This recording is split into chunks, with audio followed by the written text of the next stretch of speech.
There are moments in life when the weight of what we have done, or failed to do, becomes heavier than any visible burden. It is not a pain easily explained. It is that silent feeling that surfaces in the middle of the night, when the world is asleep and the conscience speaks the loudest. It is the moment when the soul, tired of pretending to be fine, finally bows before God and whispers, forgive me for disappointing you so many times." This is not a text about perfection. It is about the courage to be imperfect before God and still believe that He does not walk away. It is about Psalm 51:17, which reminds us that the sacrifice God truly accepts is not one of appearance or empty religiosity. It is the sacrifice of a broken heart, a contrite spirit of someone who comes before Him without masks, without excuses, with nothing but the naked truth of their own soul. May every word here be an invitation. May by the end, you have not simply read, but prayed. May this morning be different. May today, when you say, "Good morning, Our Lady," it be with a lighter, cleaner, and more whole heart. There is a silence that is not peace. It is the silence that comes after a wrong choice, after a word spoken in anger that never should have left your lips, after a moment when you knew exactly what was right and chose otherwise. It is a silence that weighs, that takes up space, that sits in the middle of your chest like a stone no one else can see, but you feel it every single moment of every single day. You know that silence, don't you?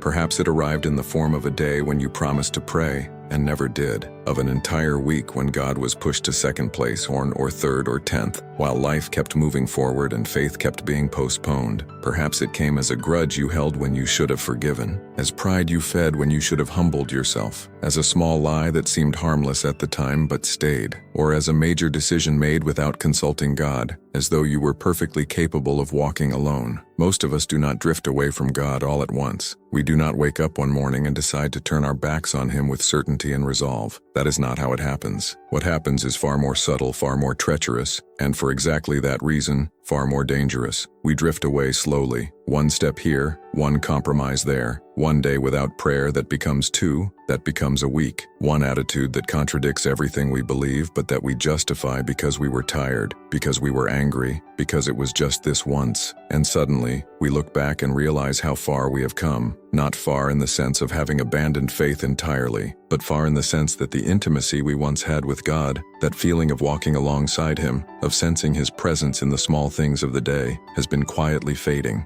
like a candle no one noticed was burning out, until the flame disappeared and the room went dark. And then comes the weight. The weight is not punishment. It is awareness. It is the soul saying that it knows, that it remembers, that it has not forgotten who you promised to be, who God called you to be. The weight is, in truth, a form of grace, because it means your heart is still alive, still capable of feeling the distance, still longing to return. A hardened heart feels no weight at all, and that would be far more frightening. But carrying that weight in silence is exhausting. It is exhausting to show up in front of everyone as someone who has it all together, while inside there is a long overdue conversation with God that should have happened a long time ago. It is exhausting to recite rehearsed prayers when your heart is screaming something else entirely. It is exhausting to smile in the church pew while your soul is on its knees, not in worship, but in weariness. There is something that needs to be said, and it begins with an uncomfortable honesty. I have failed, not once, not accidentally or in isolation, but repeatedly, in ways I know all too well, in areas I know need to change, in patterns I recognize and still repeat. I have disappointed you, Lord, and it was not for lack of knowledge, it was for lack of courage, of discipline, of surrender. It was for choosing the easier road when the right one was clearly in sight. Saying that is hard, but it is the first step back, because God does not need our polished version. He is not impressed by the performance of piety. He knows every thought before it is formed, every intention before it is shaped, every choice before it is made. There is nothing you can hide from Him, and the beauty of that, which at first feels terrifying, is that it means you can come exactly as you are, without preparation, without rehearsal, without the improved version of yourself. You can come with the weight, and know that He already knew about the weight long before you realized you were carrying it. Psalm 51 was written by a man who knew this weight in a way few ever have. David, the man after God's own heart, the shepherd who became king, the author of praises that have echoed across millennia, was the same man who failed in devastating ways, who made mistakes with irreversible consequences, who looked at his own life and could no longer recognize in it the reflection of the man God had called him to be. And it was from that place, though, that place of deep recognition of honest shame of a broken heart, that he wrote one of the most beautiful psalms in all of history. He did not write it from the mountaintop, he wrote it from the valley. And that is precisely why this psalm still resonates today. Because all of us know the valley. All of us know what it is to be down there, looking up, wondering whether God is still willing to look back. The answer, and you need to hear this, is always yes. But before arriving at the answer, the question must be asked. And before asking the question, there must be the courage to acknowledge what brought you here, what made you heavy, what has gone unsaid for far too long. So breathe and begin to speak. The sacrifices of God are a broken spirit, a broken and contrite heart. O God, you will not despise. Psalm 51:17. Read that again, slowly. Not a broken bank account, not a broken reputation, not a broken body or a broken career, a broken heart, a contrite spirit. That is what God asks for. That is the only sacrifice he will never turn away from. In a world that tells you to keep it together, to be strong, to move forward, to not let them see you fall, this verse is quietly, powerfully revolutionary, because it says that the very thing the world tells you to hide is the very thing God says to bring. Your brokenness is not a disqualifier, it is an offering. But let us be honest about something first. There is a difference between guilt and contrition, and that difference matters more than most people realize. Guilt says, I did something wrong, and I am terrible for it. Guilt looks inward and stays there, spinning in circles, feeding on itself, growing heavier with every rotation. Guilt is paralyzing. It convinces you that you are too far gone, that the distance between who you are and who God wants you to be is simply too great to cross. Guilt keeps you on the floor, not in prayer but in despair. Contrition says something entirely different. Contrition says, I did something wrong, and I am bringing it to the only one who can make it right. Contrition looks inward long enough to be honest, and then looks upward with the full weight of that honesty. Contrition is not comfortable, but it is moving. It is not the end of the road. It is the road itself, leading back. David understood this distinction in his bones. When the prophet Nathan confronted him about his sins, David did not deflect. He did not construct an elaborate justification. He did not surround himself with people who would tell him what he wanted to hear. He sat with the truth of what he had done, and it broke him. Not destroyed him, broke him. There is a difference. What is destroyed cannot be rebuilt. What is broken can be.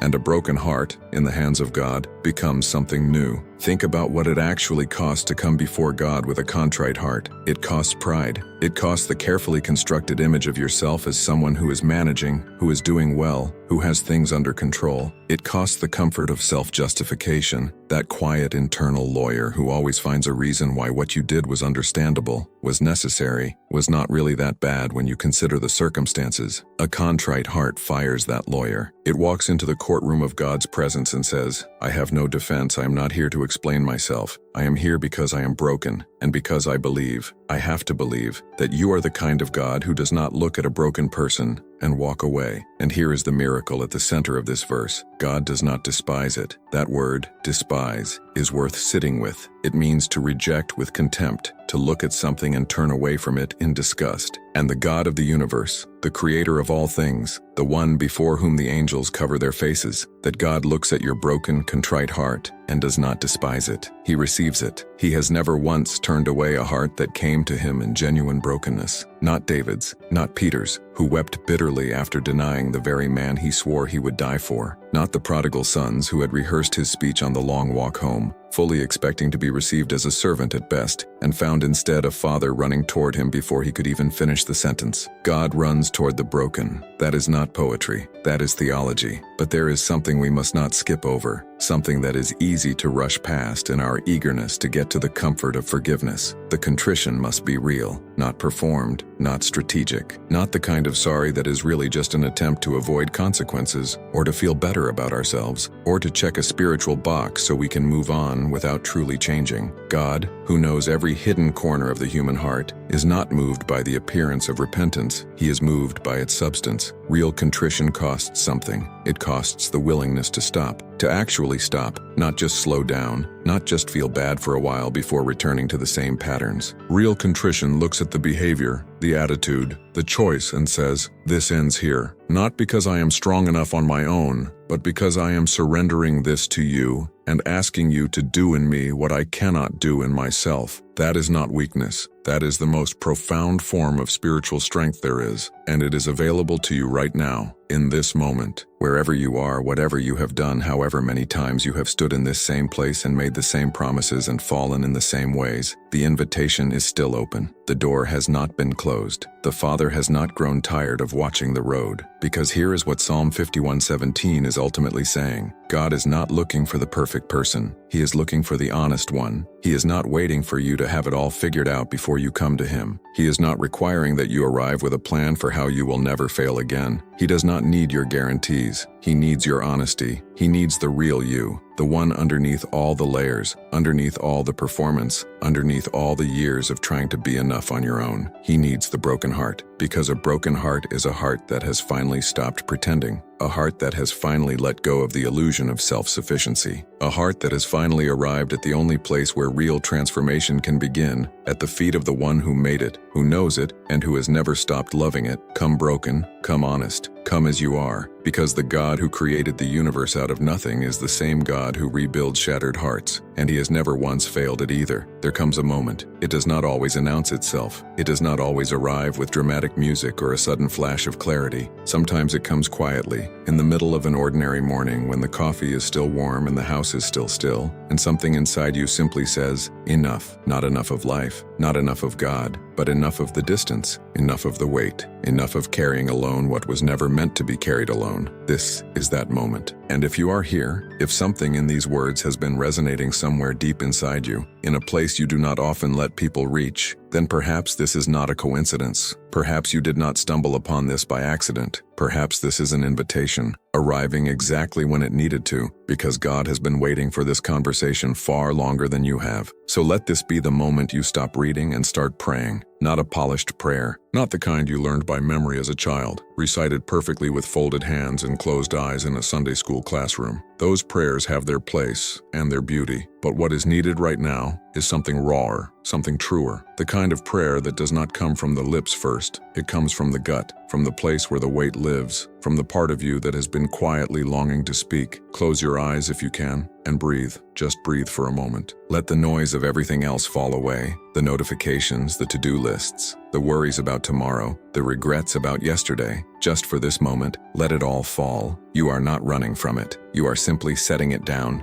briefly, so that you can be fully present in the one place that matters most right now. Here, before him, Lord. Just that word, just his name, spoken honestly, is already a prayer. It is already an act of faith, the acknowledgement that he is there, that he is listening, that the line between you and him has never actually been disconnected, even when it felt like it had. Lord, I come to you not because I have earned the right to stand here. I come because you said I could, because you promised that whoever comes to you, you will never drive away. And I am choosing to believe that promise today, even when everything in me feels unworthy of it. I have failed you, not in ways I can quickly list and move past, but in ways I carry with me, in habits I have not surrendered, in attitudes I have allowed to take root, in moments when I chose myself over you, when I chose comfort over obedience, when I chose silence, when I should have spoken and spoke when I should have been silent. I have been distant, and I have tried to pretend, even to myself, that the distance did not matter, but it did. It does, because I was made for closeness with you, and anything less than that leaves an emptiness that nothing else in this world can fill. I have tried to fill it with busyness, with distraction, with the noise of a life lived at the surface, and none of it worked. None of it ever works. So here I am, not with a plan, not with a promise that this time will be different because I have finally figured out how to be better on my own. I have learned, slowly and painfully, that I cannot do this on my own. That was never the design. The design was always dependence, not the weak kind, but the kind that looks like a branch drawing life from a vine, like lungs drawing in air, like a heart that keeps beating not because of anything it decided, but because of something greater sustaining it. I need you to sustain me. Forgive me, Lord.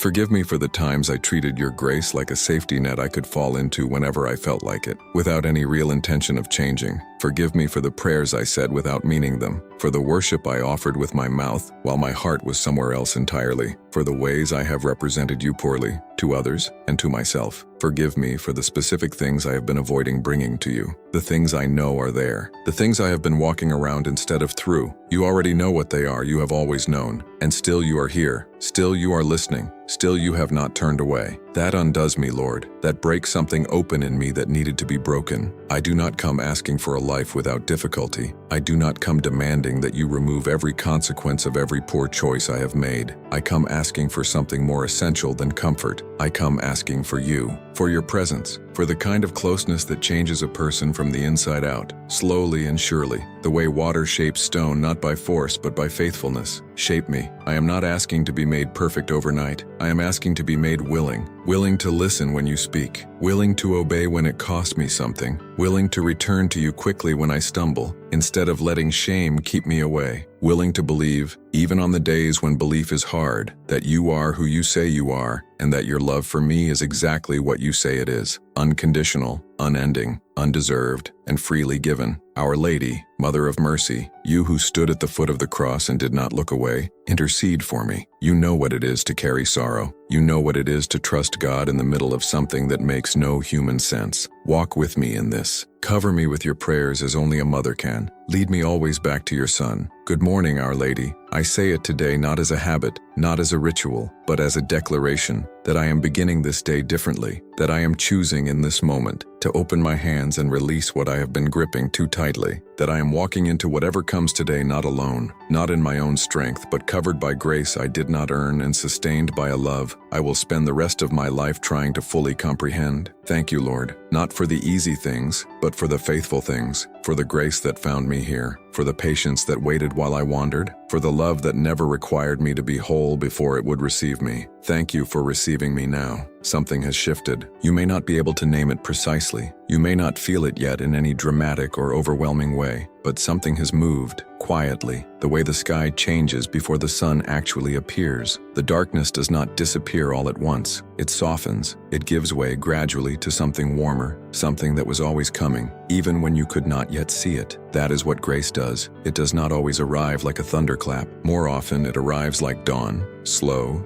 steady, and completely inevitable. Not because you deserved it, not because you finally said the right words or prayed the right prayer with the right posture and the right amount of emotion, but because grace, by its very nature, is not earned. It is given. It was decided long before this moment, long before your failure, long before your wandering, and it has been moving toward you the entire time. You did not find your way back to God today. He found his way back to you, or more accurately, he never left. He was there in the weight you carried. He was there in the silence that would not let you rest. He was there in the quiet pull that brought you to this moment, to these words, to that prayer. What felt like distance was never abandonment. It was invitation, a patient, persistent, loving invitation to come home. And you came. That matters more than you know. There is a moment described in the Gospel of Luke that never loses its power, no matter how many times it is told. A son who had taken everything from his father, his inheritance, his time, his dignity, finds himself at the absolute bottom. Sitting in the mud, hungry and ashamed, he finally comes to his senses. He rehearses what he will say on the way home. He does not expect to be received as a son. He is prepared to ask for a servant's position, if his father will even allow that much. But the father sees him while he is still a long way off. He does not wait for his son to reach the door. He does not stand at the threshold with crossed arms and a list of grievances. He runs. The father, who in the culture of that time would have been expected to maintain his dignity, to make his son come crawling, he runs. He throws his arms around him. He calls for a celebration before the son can even finish his prepared speech. That father is God. And that son, in one way or another, in this season or another, is every single one of us. The celebration God prepares is not for the person who never failed. It is for the one who was lost and has been found, who was far and has returned, who was carrying a weight that was never meant to be permanent and has finally, bravely, set it down. That is you, today. So let the weight go, not just intellectually, not just as a concept you acknowledge with a nod. Let it go the way you exhale after holding your breath too long, fully, completely, with the relief of someone who did not realize how much tension they were holding until the moment it was released. You are forgiven,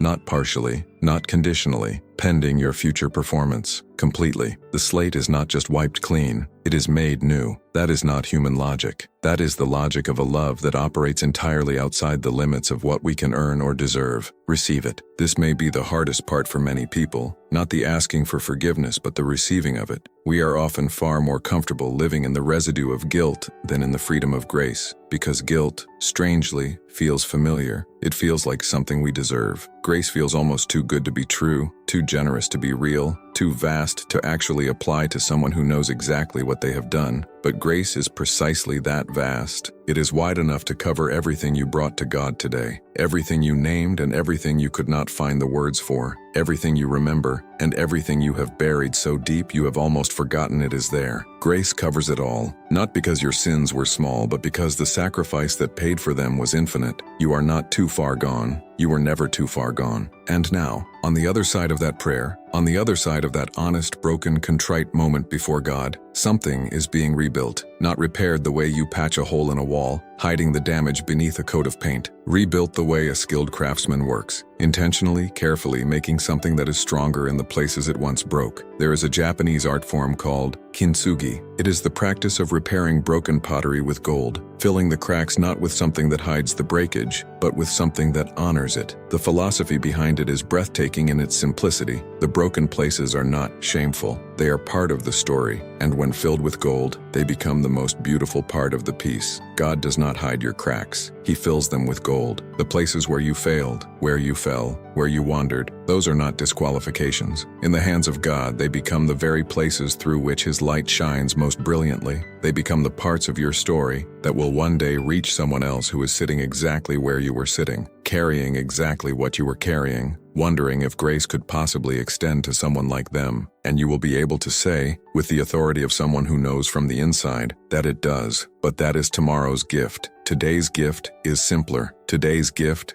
is this morning, this specific morning, with its particular quality of light, with its sounds and its temperature and its ordinary, unremarkable, completely irreplaceable gift of being alive and present and breathing. This morning that you are beginning differently than you began yesterday. Not perfectly. You will not be perfect today. You will still be human, still be finite, still be capable of falling short, but you will be walking into this day with something you did not have yesterday, or perhaps something you had lost and have now found again. You will be walking into this day known and forgiven and not alone. That changes everything, not the circumstances. Those may remain exactly as they were. The challenges have not disappeared. The relationships that need mending are still in need of mending. The habits that need breaking are still habits. Grace does not erase the landscape of your life, but it changes the one walking through it. And when the one walking through it is changed, when they are no longer stumbling under the weight of unconfessed failure, no longer pretending, no longer distant, then even the most unchanged landscape looks different, because you are seeing it through different eyes. Eyes that have wept and been wiped. Eyes that have looked honestly at the darkness and then turned toward the light. Eyes that are learning, slowly, imperfectly,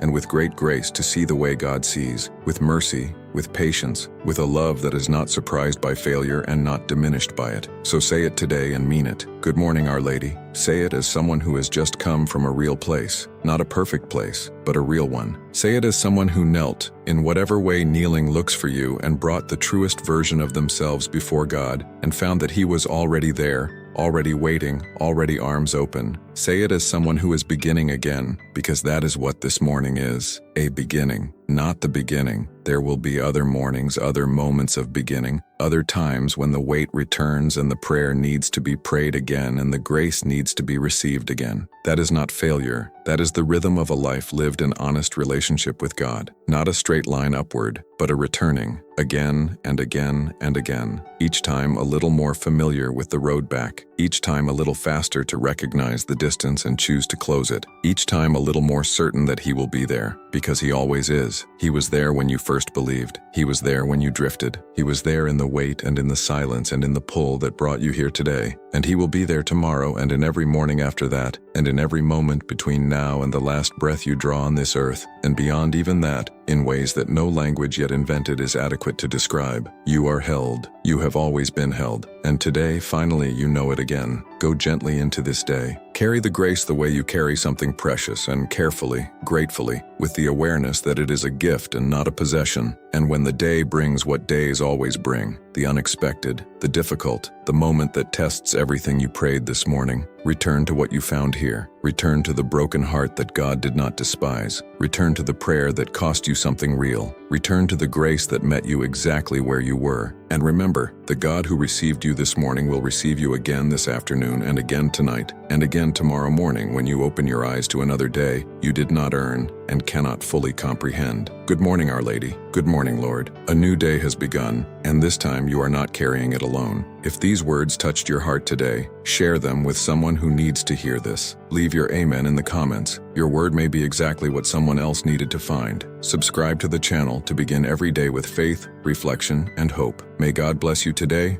and always. Good morning, Our Lady.